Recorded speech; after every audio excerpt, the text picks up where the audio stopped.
मोहम्मद अली का जन्म 17 जनवरी 1942 को लुइसविले, केंटकी में हुआ था। उनके पिता Cassius Marcellus clay senior billboard और साइंस पेंट करके अपनी पत्नी और 2 बेटों का भरण पोषण करते थे। उनकी मां ऑडेसा ग्रेडी क्ले एक घरेलू नौकर के रूप में काम करती थीं।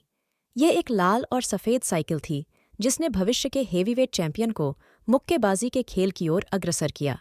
जब उनकी प्रिय साइकिल चोरी हो गई तो 12 वर्षीय अली ने आंसू बहाते हुए लुइसविले के पुलिस अधिकारी जो मार्टिन 1916-1996 को चोरी की सूचना दी और अपराधी को पीटने की कसम खाई। मार्टिन, जो एक मुक्केबाजी प्रशिक्षक भी थे, ने सुझाव दिया कि परेशान युवक पहले लड़ना सीखे और उन्होंने अली को अपने संरक्षण में ले लिया। 6 सप्ताह बाद अली अपने प्रो करियर की शुरुआत से ही 6 फुट 3 इंच के हेवीवेट ने अपने विरोधियों को तेज, शक्तिशाली जैब और पैर की गति के संयोजन से परास्त कर दिया और उनके निरंतर डींग हाँकने और आत्मप्रचार ने उन्हें लुइसविले लिप उपनाम दिया।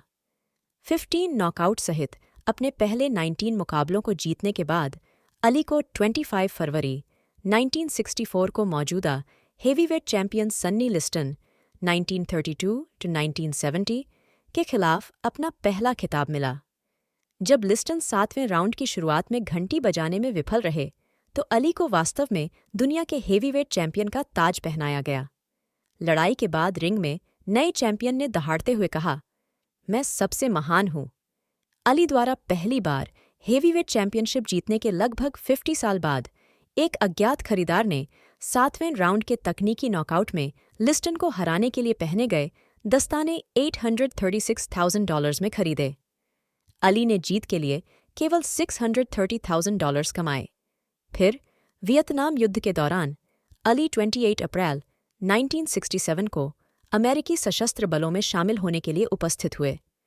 अपनी धार्मिक मान्यताओं का हवाला देते हुए उन्होंने सेवा करने से इनकार कर दिया।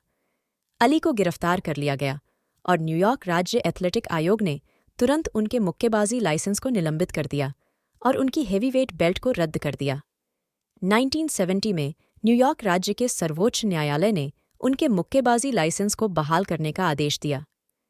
43 महीने के निर्वासन के बाद अली 26 अक्टूबर 1970 को रिंग में लौटे और तीसरे राउंड में जेरी क्वारी 1945-1999 को नॉकआउट कर दिया। 8 मार्च 1971 को अली को मौजूदा चैंपियन जो फ्रेजियर 1944-2011 के खिलाफ अपना हेवीवेट ताज वापस पाने का मौका मिला, जिसे सदी की लड़ाई के रूप में जाना जाता है। अपराजित फ्रेजियर ने अंतिम राउंड में अली को एक जोरदार बाएं हुक से गिरा दिया। अली ने वापसी की, लेकिन सर्वसम्मत निर्णय में हार गए। एक पेशेवर के रूप में अपनी पहली हार का सामना किया। उन्हें 25 वर्षीय चैंपियन जॉर्ज फोरमैन 1949 के खिलाफ एक और खिताबी मुकाबला मिला। 30 अक्टूबर 1974 को किंशासा, ज़ैरे में हुई लड़ाई को जंगल में रंबल नाम दिया गया था। अली, जो कि निर्णायक रूप से कमज़ोर थे, ने अपनी रोप-ए-डोप रणनीति अपनाई, रिंग की रस्सियों पर झुके और अपने प्रतिद्वंद्वी के थकने का इंतजार करते हुए फोरमैन के वार को झेला। रणनीति काम कर गई और अली ने 8वें राउंड में नॉकआउट में जीत हासिल की और 7 साल पहले उनसे छीना गया खिताब वापस पा लिया। 1979 में अपनी सेवानिवृत्ति की घोषणा करने के बाद अली ने एक संक्षिप्त, असफल वापसी की।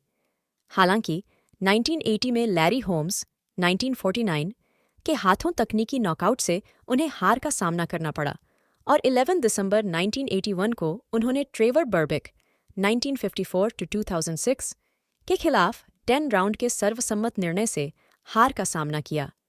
मुकाबले के बाद 39 वर्षीय अली 56 जीत, 5 हार और 37 नॉकआउट के करियर रिकॉर्ड के साथ हमेशा के लिए सेवानिवृत्त हो गए। 1984 में अली को पार्किंसन सिंड्रोम का पता चला, जो संभवतः उनके मुक्केबाजी करियर के दौरान सिर में लगी गंभीर चोट से जुड़ा था।